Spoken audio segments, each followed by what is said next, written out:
estudo que eu vou dar hoje é um estudo escatológico. É um estudo que eu venho estudando há bastante tempo sobre a visão do fim do mundo, embasada sobre o islamismo.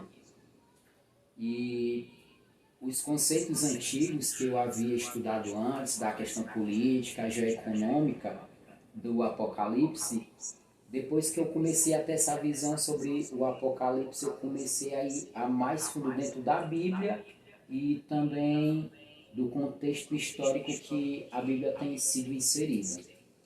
O nome do meu estudo hoje é O Povo do Príncipe que Virá. O texto base é Daniel, capítulo 9, versículo 27, 26 e 27. Eu vou ler para vocês rapidinho aqui. Repete aí a referência.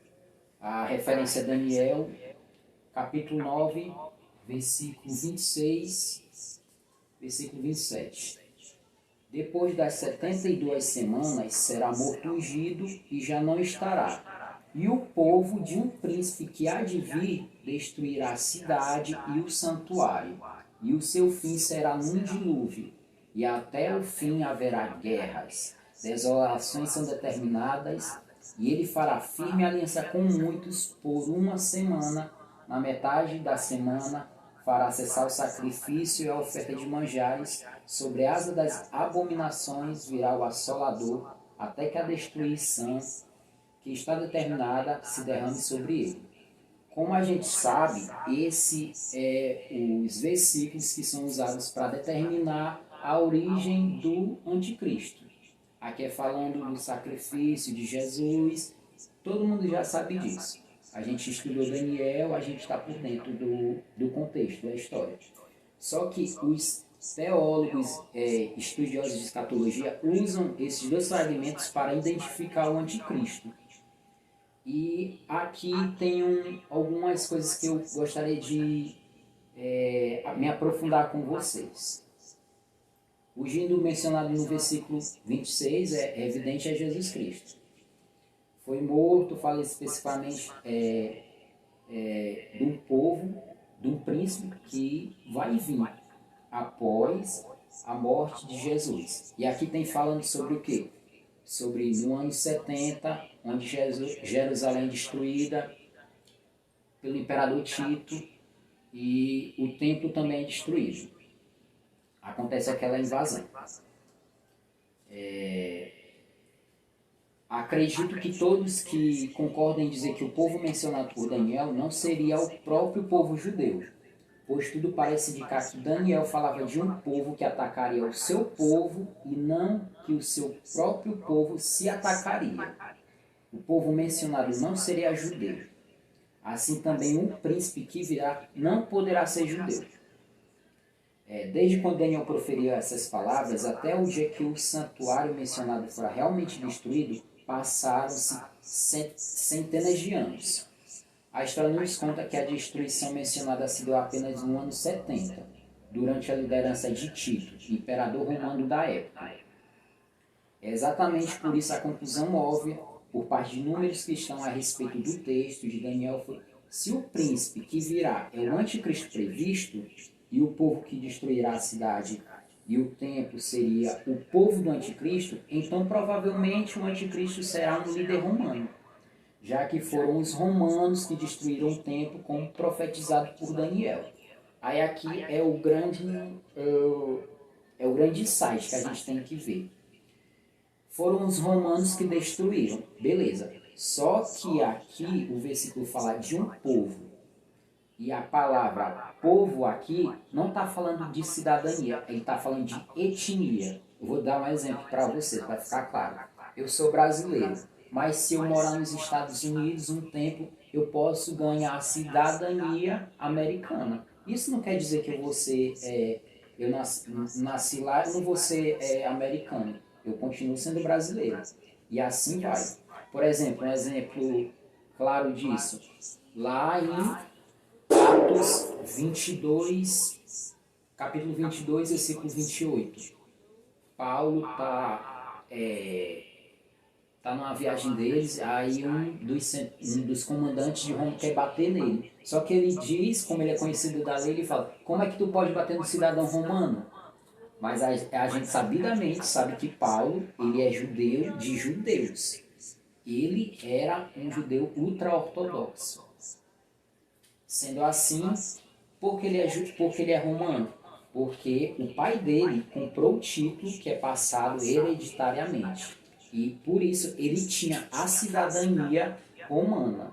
Ele não era romano, ele era romano de berço, porém a etnia dele era judeu. Ele era um judeu, como todos os outros. Por isso que o comandante, na ocasião, questiona ele. Ah, e você comprou de quanto? Porque me custou muito. Até o comandante não era romano. O comandante era de outra etnia. Ele teve que comprar a cidadania dele. Que fique claro, quando está falando aqui de povo, ele está falando de etnia, não de cidadania. Para ficar bem claro, quando ele chega mais na frente. Com base nesse raciocínio, a igreja cristã assimilou e propagou a ideia de um futuro anticristo italiano, dando até margem para romances cristãos e filmes evangélicos que expressam essa percepção. Por exemplo, está passando agora a novela Apocalipse. A besta é um cara de origem italiana. Aquele filme Deixados para Trás. O nome do cara é Nicolai Carpaccia. Está fazendo referência que ele é de origem italiana. Por quê? Porque quem destruiu o templo de Jerusalém no ano 70 foram os romanos. Aí eles fazem essa referência. Por causa desse sufixo povo. Enfim. Primeiramente, antes de eu fazer a minha alusão, a gente vai ter que ver o contexto histórico. Porque se a gente vê assim por cima, tem uma certa lógica. Os romanos destruíram e tal, pode ser os romanos. Só que a gente tem que se aprofundar historicamente no que aconteceu de fato. Eu vou falar um pouco sobre a visão de Flávio Joséfo. Flávio Joséfo, ele era um judeu que ele participou de uma rebelião contra Tito, que nem era imperador ainda na época, e ele era de família sacerdotal.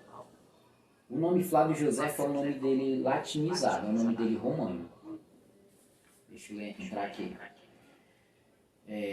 Muitos gostam de citar o historiador Flávio Joséfo para confirmar seus argumentos quanto à destruição do templo por parte dos romanos. No entanto, é o próprio Flávio Joséfo quem nos ajudará a decifrar esse enigma.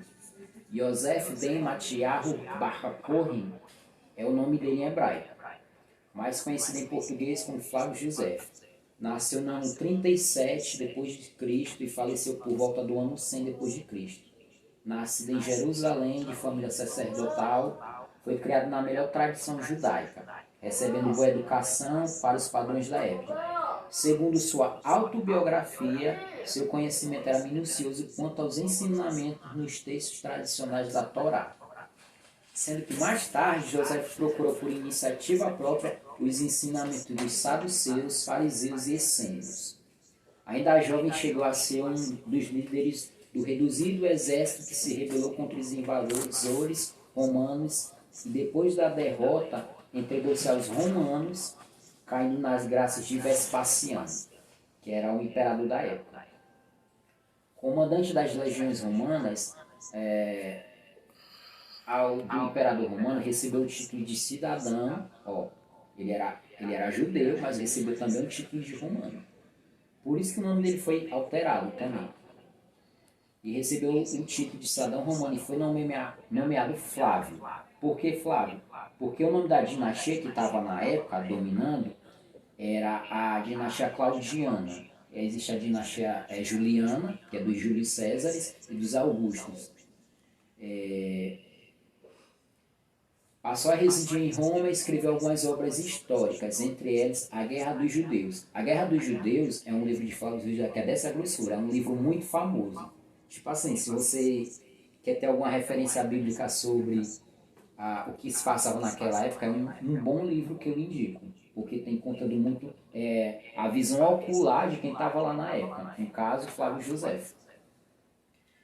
onde ele relata pormenores do conflito que resultou na destruição da cidade de Jerusalém e do templo, tendo sido testemunha ocular de todo o processo de invasão e destruição, dedicou o término de seus dias à história da catástrofe nacional, a destruição do segundo templo e o despovoamento da Judéia. Enquanto alguns supõem que os romanos invadiram e atacaram conscientemente a cidade e o templo de Jerusalém, Flávio Joséfo registra algo bem diferente em seu livro, A Guerra dos Judeus. Eu vou ler aqui alguns parágrafos do livro de Flávio Joséfo, onde ele é testemunha ocular porque ele estava na guerra. Ele era serviçal de Tito na época. Ele estava lá para escrever a história. E eu vou ler aqui alguns exemplos. O parágrafo 256 diz o seguinte: César indicava com uma voz e com sua mão direita aos combatentes que não apagassem o fogo, mas eles, com seus ouvidos aturdidos pelo ruído ainda maior, não ouviram suas palavras, nem prestaram atenção aos sinais da sua mão, pois uns estavam distraídos pela luta e outros pela sua própria cólera. Ou seja, a cólera é um sentimento de ira, de raiva, onde você não tem controle. Por que esses soldados estavam com esse ódio todo de querer destruir Jerusalém? Parágrafo 257. Nem os conselhos, nem as ameaças frearam o ímpeto das legiões que se dirigiam até ali, sendo que o furor capitaneava a todos. Ou seja, todos os soldados ali estavam com um ódio tão grande que não escutavam nem as ameaças que Tito, imperador romano da época, comandante das legiões que estavam ali, não se importavam. Eles só queriam destruir Jerusalém e o templo. Quando os soldados estavam próximos do templo, agiram como se nem sequer ouvissem as ordens de César e animavam os que iam adiante a jogar o fogo no interior. Jogar fogo no interior da onde? Do templo. César falava assim, mandava a ordem para parar e eles continuavam a jogar fogo, a querer destruir tudo. César, como foi incapaz de conter o ímpeto de seus soldados, que estavam cheios de entusiasmo, e o fogo que ia se estendendo se dirigiu com seus oficiais ao interior. Ele teve que adentrar para apaziguar o pessoal. Como as chamas não tivessem ainda alcançado o interior, mas assolavam as acomodações que rodeavam o santuário, Tito pensou o que realmente era a verdade, que ainda podia salvar-se esta obra, isso era o fora. Ou seja, ele viu que dentro ainda podia se salvar alguma coisa, porque estava queimando todo o templo por fora. Porém, ele não ia ficar lá no meio da multidão e teve que sair. Parágrafo 262. Ele mesmo tentou convencer os soldados para que apagassem o fogo e ordenou a Liberálio. Liberálio era um dos centuriões dele. Centuriões de seus lanceiros a obrigar a golpes os que desobedecessem. Ou seja, eles não queriam parar de jeito nenhum. Então ele pediu um dos centuriões para pegar uma lança e ficar cutucando os soldados para que eles parassem de fazer aquilo. No entanto, seu furor, seu ódio contra os judeus e um feroz ímpeto guerreiro estiveram acima do respeito a César e do medo à pessoa que os castigava. Ou seja, eles estavam com um ódio tão grande, com a ira tão grande, queriam se aproveitar do momento para destruir tudo, que não estavam nem aí para César, não queria escutar a ordem de ninguém, porque era o seguinte: a autoridade máxima em Roma era César. Se César falasse alguma coisa e não desobedecesse, era morte. Mas as pessoas não estavam nem aí, queria destruir Jerusalém. Um dos que tinha entrado no interior quando César saiu para conter aos soldados se apressou a deixar na escuridão a tocha ardendo nos umbrais da porta. Um dos soldados entrou e deixou lá, pegando fogo, o templo. Então a chama brilhou imediatamente no interior. Os generais se retiraram junto com Tito, que é o imperador, e nada impediu os soldados de fora continuarem com o fogo. Desta forma, contra a vontade de César, o templo foi incendiado. Que fique claro, contra a vontade de César, o templo foi destruído, foi incendiado. Parágrafo 268. Há de se admitir que, nesta circunstância, a exatidão da coincidência temporal, como lhe disse, a destruição se cumpriu no mês e dia que antes tinha incendiado o templo pelos babilônios. Para vocês terem ideia, como isso é interessante. O templo foi destruído exatamente no mesmo dia, no mesmo mês que foi destruído o primeiro templo pelos babilônios. E Flávio Josefo deixa claro que aqui após ele foi profetizado isso também. Desde a sua primeira construção, que levou o cabo rei Salomão até a ruína de hoje, no segundo ano do principado de Vespasiano, passaram-se 1130 anos, 7 meses e 15 dias. Aqui é o último parágrafo que eu leio do livro, parágrafo 270. E desde a sua reconstrução posterior feita por Ageu, a gente pode ver isso aqui lá em Esdras, capítulo 5, versículo 1. Quem quiser dar uma olhada depois. No segundo ano do reinado de Ciro, até a conquista de Vespasiano, temos 639 anos e 45 dias. Roma, na pessoa do imperador Tito Flávio Vespasiano Augusto, não planejou, não incentivou, não concordou com a destruição do templo. Como eu acabei de ler todos os parágrafos onde Flávio José estava olhando, estava vendo que o imperador de Roma não era para destruir nada, não era para queimar nada, não era para destruir nada. Os soldados das legiões presentes, tomados por um ódio natural que lhes era comum contra os judeus, assolaram e destruíram a cidade e o templo. Neste momento, algum poderia perguntar, mas por que os soldados de Roma teriam tanto ódio assim dos judeus? A questão é exatamente essa. Os soldados não eram de Roma. Os soldados não eram de Roma. Mas, para deixar claro, os romanos, eles não destruíam a cultura que eles dominavam. Diferente como a gente leu lá em Daniel, onde Nabucodonosor pegou Jerusalém e pegou os príncipes e queria transformar eles em acabar com a cultura, com a língua e com a religião deles. Por isso que Daniel teve que fazer tudo aquilo para mostrar que ele era um servo fiel. Os povos daquela época faziam isso, destruíam a religião,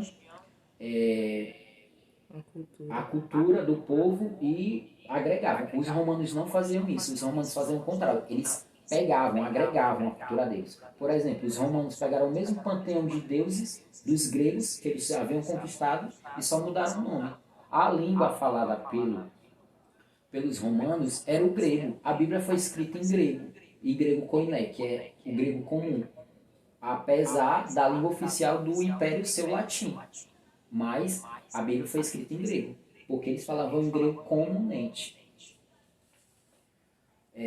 Outro historiador famoso, chamado Públio Cornélio Tácito, falando sobre o ataque romano a Jerusalém, nos dá informações importantes sobre as legiões que participaram do acontecimento. Aqui que está o mistério. A gente viu que os soldados que destruíram Jerusalém não eram romanos. Tito César encontrou na Judéia 3 legiões. Eu escrevi aqui, só porém que o vídeo não dá para ver. A quinta, a 10ª e a 15ª, e esta lhes acrescentou a 12ª da Síria. Ou seja, todos os soldados que estavam ali eram sírios, inimigos naturais dos judeus. E alguns homens que pertenciam às legiões da 18ª e da 3ª, que havia retirado da Alexandria. Esta força estava acompanhada por um poderoso contingente de árabes, que odiavam os judeus com o ódio comum de vizinhos. Todas as legiões que atacaram e destruíram Jerusalém e o templo eram do Oriente Médio. Todas elas consistiam majoritariamente de soldados orientais, árabes, sírios, egípcios e etc. Por volta do ano 70, não apenas as legiões das províncias orientais, mas literalmente o exército inteiro chegou a ser dominado pelos soldados provincianos. Estas são as legiões mencionadas nos parágrafos acima. A 5ª legião era da Macedônia. porém ela ficava na Judéia, acampada. A 10ª legião é a Fretenses, ela ficava no Estreito Marítimo. Esse Estreito Marítimo ficava na Síria. A 15ª Apolinares ficava na Síria. A 18ª ficava no Egito. A 3ª legião ficava na Gálica, na Síria também. E a 12ª, a Fulminata, ela ficava na Ásia Menor, na Síria. A Ásia Menor é a Turquia atualmente. Lembre-se que Roma era uma cidade europeia pertencente à Itália. A capital de Roma era a Itália, porque a Europa atual era toda Roma, porque o Império Romano se dividia em dois, o Império Ocidental e o Império Oriental. Por isso que a gente vê onde Paulo nasceu, Tarso, atualmente a Turquia, onde tem as igrejas, é a Turquia, é a parte oriental de Roma. Roma caiu em 1535, a parte ocidental, enquanto a parte oriental durou mais 1000 anos, até o Império Turco-Otomano tomar Constantinopla em 1545. Alguém poderia pensar tudo bem que os soldados das legiões romanas tenham sido árabes, mas ele estava sob a autoridade dos comandantes italianos. Então a responsabilidade deve recair sobre os romanos de qualquer forma. No entanto, já vimos que o imperador Tito jamais ordenou ou sequer aprovou o comportamento dos soldados em relação à destruição do templo. Além disso, outro detalhe importante deve ser observado. A questão é que diferentes povos eram romanos, inclusive os judeus. Tem até um filme bem famoso, Ben-Hur, onde tem os nobres judeus e um dos nobres é adotado por uma família real judia e ele acaba se tornando um comandante de Roma, porém ele era judeu.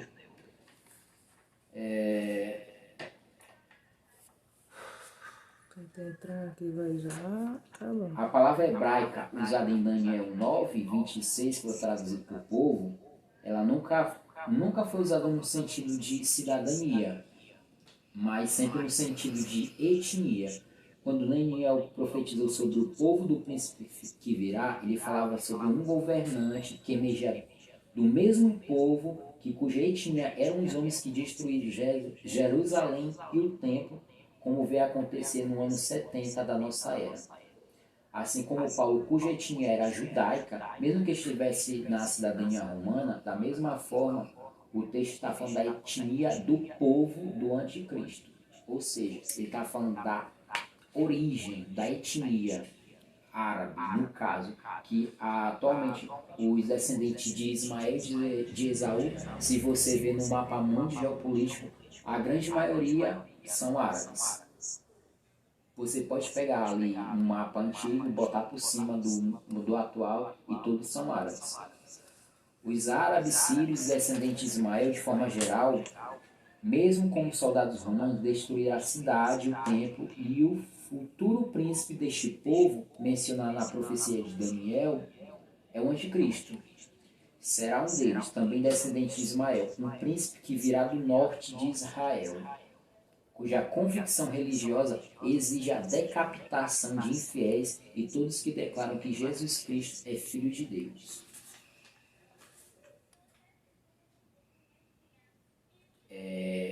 Eu tenho muita coisa para falar ainda, porém o tempo não me permite.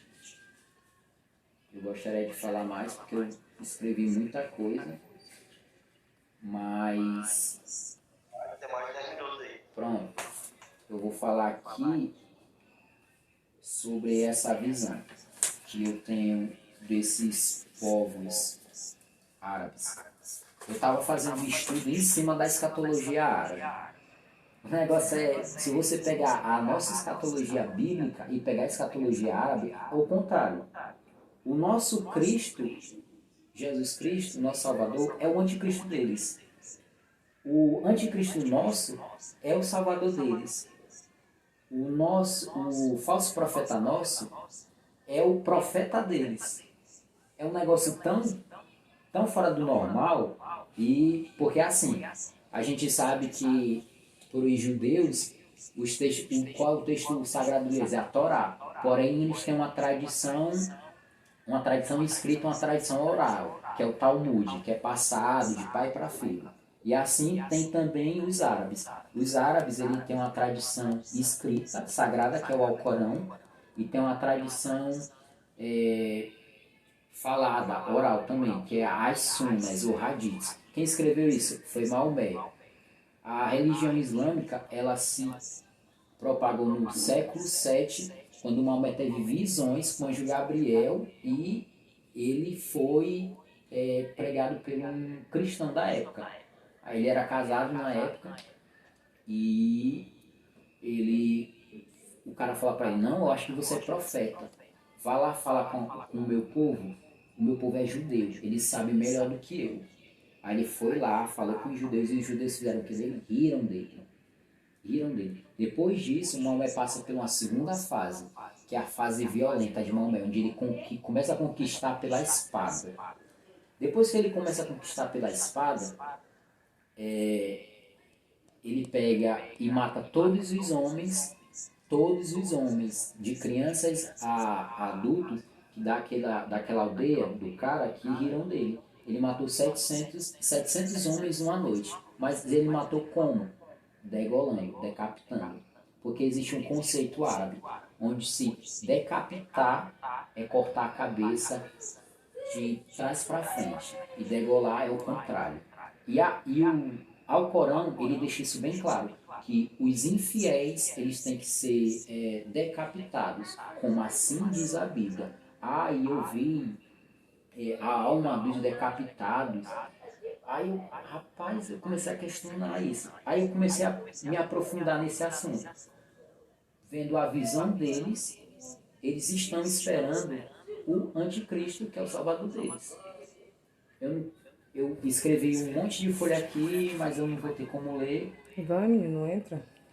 Por exemplo, os escritos do Islã dizem que o Mahdi, que é o nome do salvador deles, virá e primeiramente fará um acordo de paz com os judeus e com o Ocidente por 7 anos. Exatamente está escrito assim no Alcorão. Daniel 9:27, acabei de ler. O reino do Mahdi dura 7 anos, na qual ele estabelece o Islã na terra, incorporando a lei Sharia. As santas escrituras deles dizem, o Mahdi virá montado num cavalo branco, e nos escritos eles dizem dessa forma, como está lá escrito em Apocalipse 6:12. O Mahdi vem num cavalo branco montado com espadas. Só que o que difere de Apocalipse 6:2 é que ele vem com arco, mas em armado. Saddam Hussein, na época que ele governava o Iraque, ele fixava cartazes no Iraque com o Mahdi. Ele é também conhecido como 12º imã. E um cavalo branco e com espadas. Quando o Mahdi chegar, ele vai descobrir as escrituras sagradas, o evangelho sagrado e a Torá sagrada. Tá desse jeitinho lá. Se você fazer uma pesquisa minuciosa na internet, quando acabar aqui o vídeo, eu vou disponibilizar um PDF que eu tenho sobre o assunto, para quem se interessar depois ler. E através dessas escrituras escondidas, ele vai mostrar para os judeus, para os cristãos, que tudo que eles olharam, que eles creram, era errado. Porque a Bíblia para eles e o Torá é algo rasurado. Porque para eles existe a religião antiga, que é o judaísmo, a religião nova, que é o cristianismo, porém é falsa, e a religião nova, do novo profeta, que é Maomé. Aí assim, resumindo, o Mahdi vai ser uma figura messiânica que vai salvar o povo. Ele vai vir fazendo sinais, vai trazendo paz. Ele será incomparável, inigualável. Ele surgirá em meio a uma crise, onde ele vai assumir o controle do mundo, estabelecer uma nova ordem mundial e vai destruir os que resistirem a ele e a Alá. Mas o que é essa nova ordem mundial? Essa nova ordem mundial, no conceito árabe, já existe, que é a lei Sharia. Todo povo árabe que você vê, assiste, aquela mulher de burca, o homem barbado, é porque eles querem ser tão parecido com Maomé, que o Maomé era barbado, era um homem que usava da força da espada. E assim, a lei Sharia ela diz o quê? Se a gente é brasileiro, mas a gente é conquistado pelos árabes, a lei Sharia diz o quê? Que você pode pagar a jaira, que é um imposto onde você não é morto. E se eu ler aqui mais pra frente, vocês vão ver isso também.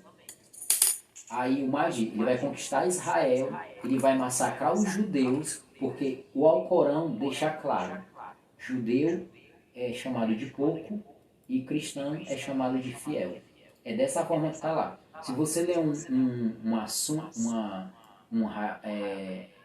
o ayete, a gente chama de versículo, eles chamam de ayete. Se você ler um ayete, onde tem falando os ayete violentos, ele vai dizer que o judeu é porco e a gente é fiel. Ou o povo da cruz. A gente se refere desse jeito a gente. Ele vai fazer o quê? Ele vai estabelecer o califado dele, universal, aonde? Em Jerusalém. Ele vai ter que fazer o princípio dele lá em Jerusalém. Ele vai conquistar Jerusalém e vai erigir o califado mundial dele em Jerusalém. E ele vai estabelecer o Islã como a única religião do mundo. Ou seja, por isso que o Estado Islâmico começou a invadir aquela área ali todinha, porque eles têm um sonho do califado islâmico, que eles querem islamizar o mundo. Eu estava vendo um dado há muito tempo atrás. Os cristãos, contando tudo, adventista, espírita, todo mundo que se agrega ao cristianismo, a gente é a primeira religião mundial. Qual é a segunda atualmente? O islamismo. Daqui a 2050, eles vão ser a primeira religião mundial do mundo. Se eles continuarem crescendo da forma que eles crescem. Porque o que eles fazem? Eles usam a natalidade. Eles têm filhos. E eles estão invadindo a Europa assim, e daqui a pouco eles estão chegando aqui no Brasil. E isso é evidente.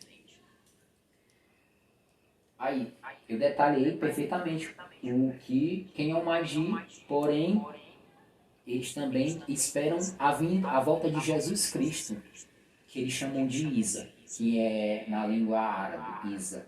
Mas eu vou falar aqui Jesus. Eles esperam a segunda vinda de Jesus. Só que Jesus dele é um pouco diferente, porque Jesus ele vai vir descendido pela mão de 2 anjos, descendo de um minarete lá em Damasco, e ele vai pregar o quê? Não, vocês se enganaram.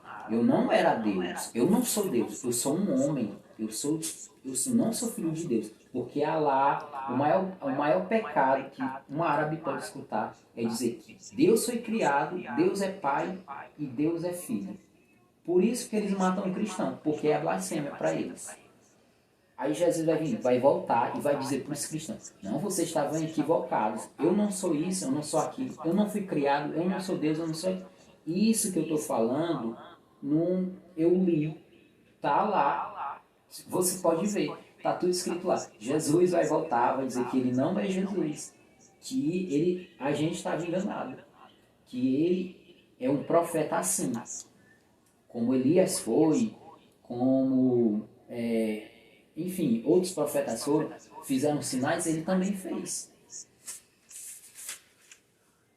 Eles têm 3 sinais para o fim do mundo deles, que é o surgimento do Mahdi, a volta de Jesus e o anticristo deles. Olha aqui como é descrito o anticristo deles. É um negócio tão interessante.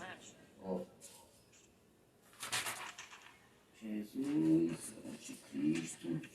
Ó, o anticristo é o Dajjal, que é em árabe, que significa o enganador, o grande enganador. Ele vem à terra numa mula, ele é cego de um olho, ele é um infiel, ou seja, ele é cristão. Ele é um falso operador de milagres. Esse é o anticristo islâmico. E ele fala, e o próprio Dajjal, ele diz o quê? Ele se diz ser Jesus, seu Cristo, seu Filho de Deus. É desse jeito que tem tradição, dizendo na tradição escrita deles. Que o Dajjal vai dizendo, não, eu sou Cristo, eu sou Filho de Deus, eu nasci de Deus, eu sou Deus. Aí o que que acontece? O Jesus deles vai pegar e vai matar o anticristo. 1 minuto. Estou vendo aqui que eu tenho 1 minuto.